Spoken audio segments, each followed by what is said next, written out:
Daily life and pop culture in the 1980s. We're on the Reading Through History channel. I'll leave in the description so you can check out more videos. Appreciate you guys coming over. As you guys know, I am an 80s baby. I'll be trying to see as much as possible because I didn't do a lot. I didn't do a lot in the 80s. It was kind of rough. But we're going to check this out. All right, so don't waste no more time. Let's jump right into it.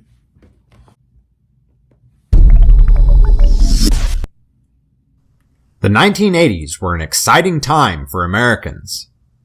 Many new types of technology and forms of entertainment were emerging. What were some of these new items? What was daily life like in the 1980s? The American family was changing in the 1980s.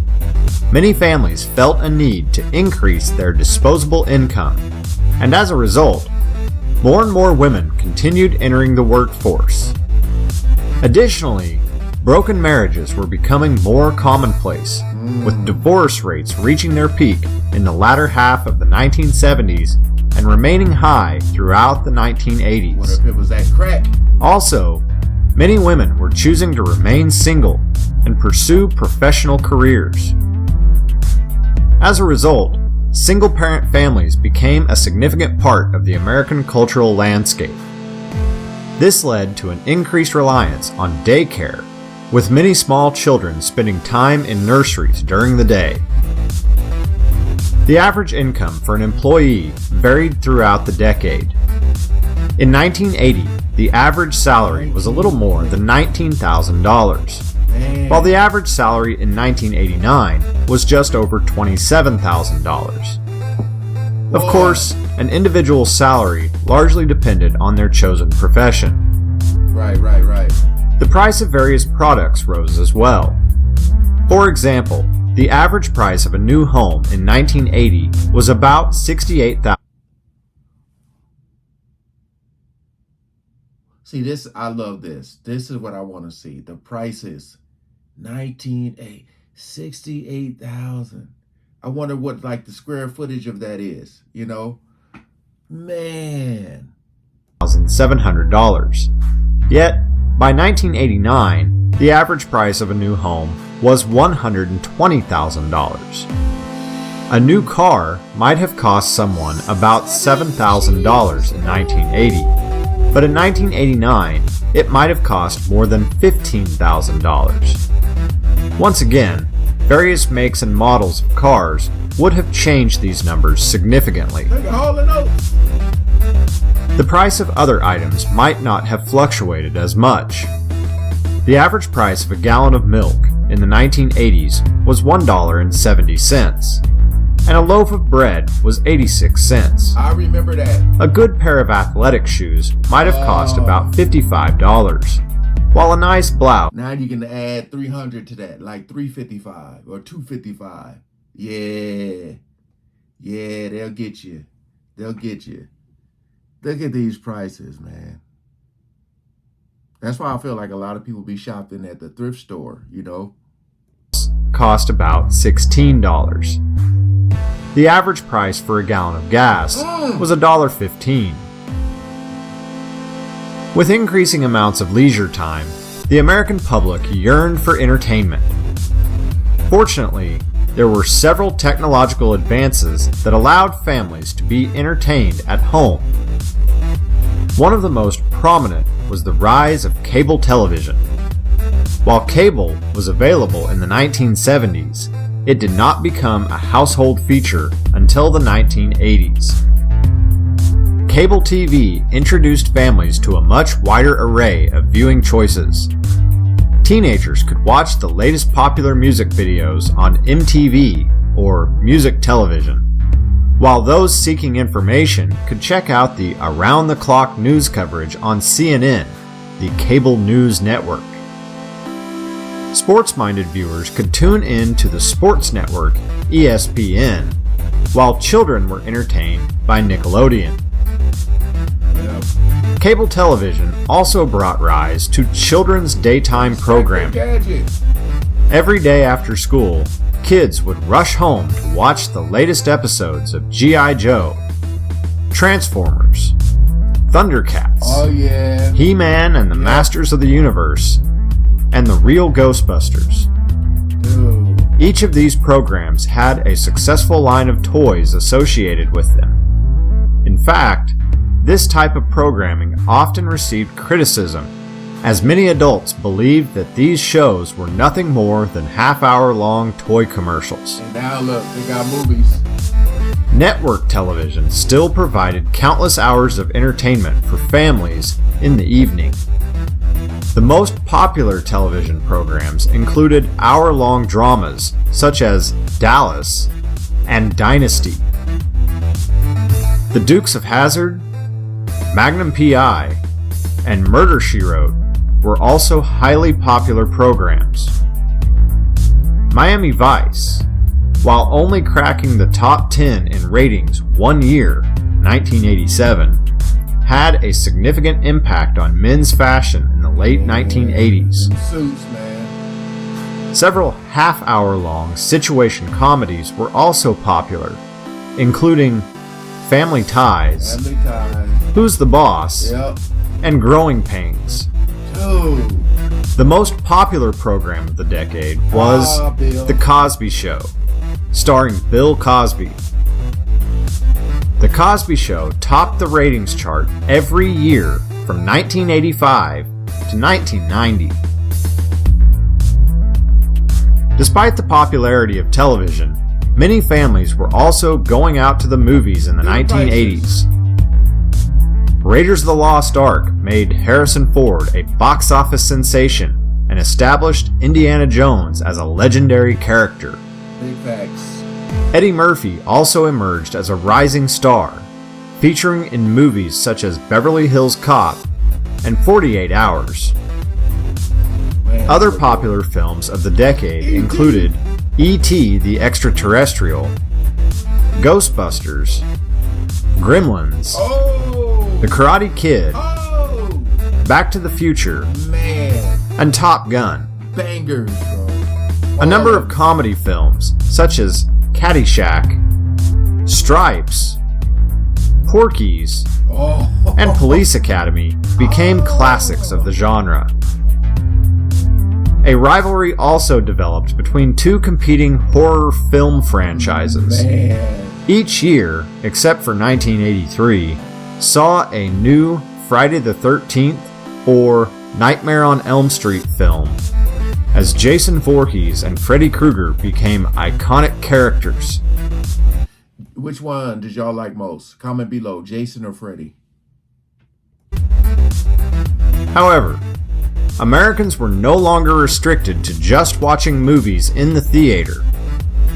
The video cassette recorder, or VCR, allowed families to watch movies in the comfort of their own home. Video cassette rentals became big business during the decade. Families could see a movie just months after the film had left the theaters. Additionally, the VCR allowed people to record a favorite television program so that it could be viewed at a later date. Handheld camcorders also made it possible to record birthday parties, live performances, and other events that a family might want to remember. Video games moved from the arcade and into people's homes in the 1980s. The Atari 2600 was the first video game system that most families purchased. While the system was available in the late 1970s, it became a staple of family entertainment in the early 1980s. In the latter half of the decade, the Nintendo Entertainment System, or NES, redefined the video game. Many iconic video game franchises began on the NES, including Super Mario Bros., The Legend of Zelda, Metroid, Mega Man, and Final Fantasy. By the time the NES was discontinued in 1995, nearly 62 million of them had been sold. Americans found entertainment outside of the home as well.